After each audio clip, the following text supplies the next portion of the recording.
15 साल इजराइल में रहे एक इंसान ने किया यहूदियों का पर्दाफाश। यहूदियों को क्या तालीम दी जाती है इस्लाम को लेकर, मस्जिद अक्सा को लेकर उनकी क्या विचारधारा है, उनके दिलों में मुसलमानों के लिए कैसे जहर भरा जाता है, ये भाई बताएंगे जो पहले यहूदी थे, बाद में इन्होंने इस्लाम कबूल किया। चलिए सुनते हैं। क्या वो इसराइल में बच्चों को इस्लाम मुखालिफ तालीम देते हैं? क्या यहूदी दीगर लोगों को दूसरे दर्जे का इंसान समझते हैं? रॉकेट पर रॉकेट फायर हुए, थोड़ी देर बाद हमला रुक गया, लोग अपनी पनाहगाहों से निकले और सब घरों की तरफ भागे। आप यकीन नहीं करेंगे कि वो कैसे भाग रहे थे, जैसे अल्लाह ने सूर फूंक दिया हो। तुम कत्ल ना करना, ये तमाम यहूदियों के लिए हुक्म है। तुम अपने हम मजहब को कत्ल ना करना, लेकिन तुम मुसलमान को मार सकते हो। उनके खून पर तुम्हारा हक है। इस तरह वो लोगों के लाशऊर में अपनी सोच नक्श करते हैं। मार सकते हो, उनका हक है। क्या आपको इस्लाम कबूल करने से पहले कोई शकूक थे? इस्लाम कबूल करने से पहले मेरे जहन में कोई मजहब नहीं था। मैं एक और तरीके से बताता हूँ, ये थोड़ा मज़ाक़ खेज बात हो सकती है, लेकिन मैं जब भी अपने घर से निकलता तो कहता, इन नंबरों को गिनो। मैंने एक रस्म बना ली थी, 7 नंबर दबाएं। मुख्तलिफ रस्मात। मैंने दूसरे खुदा अपना लिए थे। इंसान को फितरी तौर पर एक खुदा या सरप्रस्त की जरूरत होती है। चूँकि मुझे मालूम नहीं था कि इस्लाम क्या है, मैं किसी तरह खुद को बचाना चाहता था। किसी ने आयतुल कुर्सी की तिलावत की और मैंने आयात की तादाद गिनी। वक्त के साथ साथ मुझे कुछ ऐसा याद आता है। मेरी याददाश्त बहुत मुबहिम है। मुझे मजहब में ज्यादा दिलचस्पी नहीं थी। मेरा मतलब है, मैं कॉलेज में था, 20 या 21 साल का था। हम अपने वालिद की गाड़ी में घर जा रहे थे। उस वक्त हम आजरबाईजान में थे। रेडियो पर एक आदमी था, खुमैनी नाम का इमाम। वो किसी बारे में बात कर रहा था। मैंने पूछा, डैड क्या ये नबी है? मेरे वालिद ने हंसते हुए कहा, कैसा नबी? ये उसका साया भी नहीं हो सकता, ये नबी नहीं है, ये इमाम वगैरह है। तब मैंने सोचा, नबी क्या होता है? कोई नबी कैसे बन सकता है? मैंने इससे आगे नहीं सोचा और जवाब तलाश नहीं किया। मेरा मतलब है कि मैं भूल गया, लेकिन फिर भी मैं इस बात को मुकम्मल तौर पर कभी नहीं भूला। जब मैंने सवाल दोबारा पूछा तब मैं 26 साल का था। मैं उसी जगह पर था। मेरी जिंदगी में मजहब से मुतल्लिक कुछ नहीं था, ना यहूदियत ना ईसाइयत। मैं कहूँगा मैं यहूदी हूँ अगर ये मेरे लिए अच्छा है। मैं कहूँगा अल्हम्दुलिल्लाह मैं मुसलमान हूँ, लेकिन मुझे अल्हम्दुलिल्लाह मैं मुसलमान हूँ के अलावा इस्लाम के बारे में कोई इल्म नहीं था। जब आप कलमा शहादत पढ़ने के बाद मुसलमान हुए तो आपको कैसा महसूस हुआ? अस्सलामुअलैकुम भाई और बहनों, हमने देखा है कि हमारे 80% नाजरीन बाशुमूल इस वीडियो के ने हमारे चैनल को सब्सक्राइब नहीं किया है। जैसा कि आप जानते हैं, हमें गैर मुनाफा बख्श तंजीम है और हमने अपनी वीडियोस पर एड्स बंद रखी हैं। लिहाजा हम सिर्फ इसलिए कह रहे हैं ताकि सच्चाई को फैलाया जाए। ये एक छोटा सा अमल लग सकता है, लेकिन इंशाल्लाह ये बहुत से लोगों के लिए रहनुमाई का जरिया होगा। आइए अब सब्सक्राइब बटन पर क्लिक करें और एक साथ चलें अब्दियत की तरफ। जब आप कलमा शहादत पढ़ने के बाद मुसलमान हुए तो आपको कैसा महसूस हुआ? मैं जज्बात से भरपूर था। मैं कलमा शहादत पढ़ने से पहले ही मजहब पर तहकीक करके मुसलमान हो चुका था। मेरा मतलब है कि किसी ने मुझे कलमा पढ़ने के लिए नहीं कहा था। मैं आपको बता सकता हूँ, किसी ने मुझे अशहदु अल्ला इलाहा इल्लल्लाहु व अशहदु अन्ना मुहम्मदन अब्दुहु व रसूलुहु कहने पर मजबूर नहीं किया था। जब मैंने मजहब का मुतालिया किया तो मालूम हुआ कि मैंने कलमा पढ़ा है। जब मैंने हकीकत में कलमा पढ़ा तो ये जानते हुए पढ़ा कि इसका मतलब क्या है, क्योंकि मेरे पास अपने ईमान की बुनियाद के तौर पर तमाम इल्म मौजूद था। मुझे हराम चीजों, सय्यार, ईमान, इबादत की बुनियादी बातों, कुरान, तफसीर, सब चीजों के बारे में इल्म था। मैंने ये इल्म सालों में हासिल नहीं किया, ये मैंने गहरी दिलचस्पी और तहकीक से 6 से 7 माह में हासिल किया है। चूंकि बुनियाद में पहले ही रख चुका था, इसलिए जब मैंने कलमा पढ़ा तो मैं बहुत खुश और मसरूर था। क्या यहूदी दूसरे लोगों को कमतर समझते हैं? सेहोनी इसी तरह देखते हैं। ज्यादातर इसका ताल्लुक सेहोनियत से है। वो कहते हैं कोई भी शख्स जो यहूदियत के अलावा किसी भी मजहब का पैरोकार है, उसे हमारी खिदमत के लिए बनाया गया है। उन्हें कत्ल करना, उन पर जुल्म करना हमारे लिए एक अच्छा अमल है और बाइसे सवाब भी है। मैं आपको एक मिसाल देता हूँ। 2 साल कबल ईद उल फितर के मौका पर गजा इसराइल में कत्लेआम हुआ था, जिसमें फलस्तीनियों को कत्ल किया गया था। एक टीवी चैनल पर राइट विंग के इंतहा पसंद की शोहरत रखने वाला एक इसराइली कह रहा था, फलस्तीनी मुसलमानों को मारना गलत नहीं है और हमारे लिए गुनाह नहीं है। अब हमें उन्हें खत्म करने की जरूरत है ताकि कल को वो हमें परेशान न करें। अगर हम अब ऐसा करेंगे तो हमें गुनाह नहीं सवाब मिलेगा। इस बारे में पूछने वाला टीवी एंकर भी हैरान रह गया, जिसने कहा था कि ये सहियोनी है। आप मुसलमान कब हुए थे?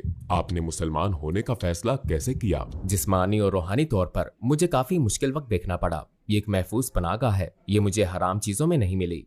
हराम ने मुझे कुछ नहीं दिया।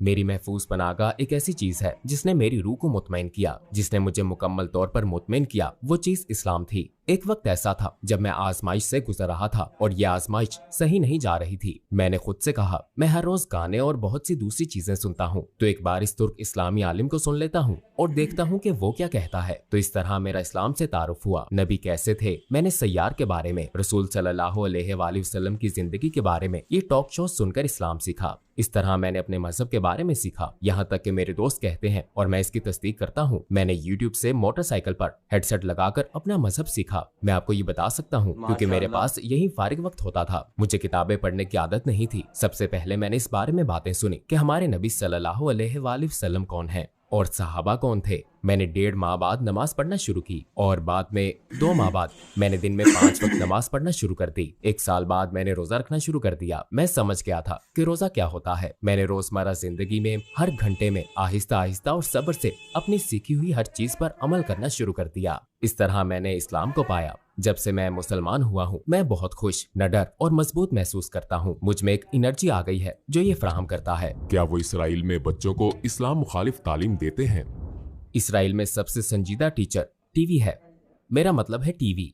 मैं कोई इसराइली टीवी चैनल नहीं देख सकता क्योंकि अगर देखूं तो मैं गुस्से से अपने दांत पीस डालूंगा। इतने झूठ और बहतान मैंने किसी और चैनल को इस अंदाज में इतनी मुबालगा राय करते नहीं देखा क्योंकि वो आपके लाशूर की तरबियत पर बहुत ज्यादा सरमायाकारी करते हैं। फलस्तीनी दहशतगर्द, कोई जुमला फलस्तीन और दहशतगर्दों की जिक्र से खाली नहीं है। जालिम तुर्किया, जालिम तुर्क। हालिया बरसों में तुर्किया के अलावा कोई भी इसराइल और उसके जुल्म के खिलाफ खड़ा नहीं हुआ, तो वो टीवी चैनल्स पर तुर्किया और इससे मुतल्लिक हर चीज को इस तरीके से पेश करते हैं। आपको लगता है कि जो भी बात करता है वो जेल जाता है या जो कोई बात करता है उसे गोली मार दी जाती है। वो इन ख्यालात को लोगों के लाशऊर में बिठाने की कोशिश करते हैं और यही कुछ इस्लाम के साथ भी। वो इस्लाम दुश्मनी को परवान चढ़ाते हैं। जब एक फलस्तीनी मुजाहिद अपने ही मुल्क के लिए लड़ता है तो वो दहशतगर्द बन जाता है, लेकिन अगर आप किसी बच्चे को गोली मारकर कत्ल करते हैं तो ये सहयोनियत है, आपने अपना मुल्क बचाया। वो लोगों के जहनों में ये ख्यालात डालते हैं। मीडिया के मैदान में मुसलमानों और खास तौर पर फलस्तीनी मुसलमानों के खिलाफ जंग जारी है। तौरात में 10 अहकामात हैं। तुम कत्ल ना करना, चोरी ना करना, तुम धोखा ना देना, तुम जिना ना करना और इस तरह के 10 अहकामात हैं। वो ये सब तौरात में देखते हैं लेकिन फिर कहते हैं तुम अपने हम मजहब को कत्ल ना करना। करप्शन, वो अभी करप्शन कर रहे हैं। तुम अपने हम मजहब को कत्ल ना करना लेकिन तुम मुसलमान को कत्ल कर सकते हो, उसका खून तुम्हारा हक है। इस तरह वो इन ख्यालात को लोगों तक पहुंचाते हैं। यरूशलेम के बारे में इसराइल का मौकफ क्या है? ये मुसलमानों पर इतना जुल्म क्यों करते हैं? यरूशलेम इसराइल का सबसे अहम मसला है। ये सहयोनियत की अव्वलीन ख्वाहिश और ख्वाब है। दीवार गरिया का मतलब है यरूशलेम, इसीलिए उन्होंने इसे ये नाम दिया है। वो इसमें दाखिल नहीं हो सकते और ये मस्जिद अक्सा और हैकल सुलेमानी के नीचे है। मेरा मतलब है वो इस दीवार पर रो रहे हैं। दीवार के पीछे वो अल अक्सा और यरूशलेम के लिए रोते हैं। हैकल सुलेमानी अल अक्सा के नीचे है। सहयोनियत में उनके अकीदे के मुताबिक एक दिन वो अल अक्सा को तबाह कर देंगे और हैकल सुलेमानी को दरियाफ्त कर लेंगे और हैकल सुलेमानी के बिल्कुल सामने एक पहाड़ पर यहूदियों का कब्रिस्तान है। यहूदी लोग इसी कब्रिस्तान से दोबारा जिंदा होंगे और हैकल सुलेमानी पहुंचेंगे और यहाँ जमीन पर जन्नत में रहेंगे और सहयोनियत दुनिया पर हुक्मरानी करेगी। ये उनका ख्वाब और उनकी ख्वाहिश है और उसे पूरा करने के लिए यरूशलेम अहम है। जब वो यरूशलेम पर हमला करते हैं, जो वो हर रोज करते हैं, अल अक्सा यरूशलेम मुकम्मल तौर पर इंशाअल्लाह ऐसा कभी नहीं होगा। अगर वो अल अक्सा को गिरा देते हैं तो इस बात की निशानी होगी कि वो दुनिया पर हुकूमत करते हैं और वो हैकल सुलेमानी भी बनाएंगे। इसीलिए यरूशलेम उनके लिए वाकई अहम है। यरूशलेम वो जगह है जहाँ से उनकी फतह शुरू होगी। मैं जानता हूँ कि आपको इसराइल में इस्लाम पर अमल करने में मुश्किलात का सामना करना पड़ा, फिर आप तुर्किया चले गए। आपने तुर्किया में कैसे एडजस्ट किया? क्या आप यहाँ बतौर मुसलमान रहने में आसानी महसूस करते हैं? जब मैं कहता हूँ कि मैंने अपना मजहब YouTube से सीखा है तो मेरा मतलब होता है उन स्कॉलर से जो YouTube पर मेरे लिए काबिल भरोसा हैं, मोतबर जराए से। जब मुझे असर अल सादा, आयशा रजी अल्लाह अन्हा, खतीजा रजी अल्लाह अन्हा और दीगर सहाबा रजी अल्लाह अन्हुम के बारे में मालूम हुआ तो उनके बारे में जानने के बाद मैं तुर्किया में इस्लाम के बहुत आला मेयार की तोको कर रहा था। जब मैं यहाँ आया तो मुझे बिलाशुबा एक धचका लगा। मैं ये ऐसे शख्स के तौर पर कह रहा हूँ जो इसराइल में रहा है। मैंने अपने आप से कहा, ये लोग सारे नहीं, इनमें से कुछ, इनमें और यहूदियों में क्या फर्क है? मेरा मतलब है ठीक है, अजान तो होती है, मैं भी सुनता हूँ, मगर मस्जिदें खाली हैं। मैं सड़कों पर चलता हूँ तो देखता हूँ कि कैफे भरे हुए हैं, इसराइल की तरह। बार्स भरे हुए हैं, बिल्कुल इसराइल की तरह। मैंने मवाजना किया है। बहुत सी चीजें हैं जो मुझे पसंद हैं, जिन पर मैं कहता हूँ अल्हम्दुलिल्लाह। आपकी बहुत सी फाउंडेशंस और इदारे हैं जो लोगों को अल्लाह और उसके जिक्र की तरफ बुलाते हैं। ये नेमत है। इसराइल में एक भी ऐसा इदारा नहीं है। एक मजहब, एक जैसी रवायात और रस्म और रवाज वाले लोगों के साथ रहना बहुत अच्छा लगता है। मुझे यहाँ कोई अजनबियत महसूस नहीं होती। मुझे जबान सीखने में कोई मुश्किल पेश नहीं आई। हम बचपन से ही तुर्क टीवी देख रहे हैं, लेकिन कुछ चीजों ने मुझे मायूस किया और कुछ चीजों ने मुझे सुकून दिया है। दुख होता है जब लोग मेरी नमाज का मजाक उड़ाते हैं। ये देखकर तकलीफ होती है कि लोगों को नमाज पढ़ने में मुश्किल का सामना करना पड़ता है। जब मैं इसराइल में नमाज पढ़ता था तो मेरे कोलीग कहते थे, आप अपनी नमाज अदा करें, पैकेज दूसरे लोग डिलीवर कर देंगे, अपनी नमाज ना छोड़ें। लेकिन यहाँ लोग कहते हैं, तुम बहुत लंबी नमाज पढ़ते हो, बहुत हो गया। और लोग कहते हैं, मैं मुसलमान हूँ लेकिन मसाजिद को बंद करते हैं, इन इदारों को बंद करते हैं, इन मदारिस को बंद करते हैं। तुम कौन हो? मैं मुसलमान हूँ। यहूदी भी ऐसी बातें नहीं करते, वो कैसे कर सकते हैं? मेरी समझ से बाहर है, इसलिए मुझे धचका लगा था। खत्म करने से पहले क्या आप मजीद कुछ कहना चाहते हैं? मैं ये कहना चाहता हूँ कि अगर हमने कुरान और सुन्नत को ना थामा तो हम झूठी किताबों के पीछे लग जाएंगे, हम सच्चे रास्ते से भटक जाएंगे। अगर हमें सच्चा रास्ता मिल गया तो इंशाअल्लाह हम निजात पा लेंगे। टूवर्ड्स इटर्निटी में आपके आने से हमें बहुत खुशी हुई। हमें खुशी है कि आपने सवालों के जवाब सच्चाई और ईमानदारी से दिए। आपने जो कुछ हमें बताया, आपका इखलास है। हमें यहाँ टूवर्ड्स इटर्निटी में आपके साथ वीडियो शूट करके खुशी हुई है। तो चलिए, इसी के साथ होती है वीडियो खत्म। तो आप लोग हमें कमेंट करके बताना जो भाई ने बताया है यहूदियों के बारे में वो कितना सच है। मुझे तो 200% सच लग रहा है, क्योंकि यहूदियों की मेंटेलिटी यही है कि मुसलमानों को मारो। ठीक है, इनको पढ़ाया भी यही जाता है, इनको तालीम भी यही दी जाती है कि मुसलमानों को मारना सवाब का काम है।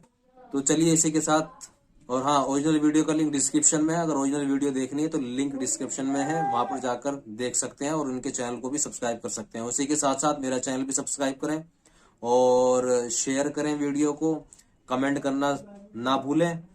तो मिलते हैं नेक्स्ट वीडियो में, तब तक के लिए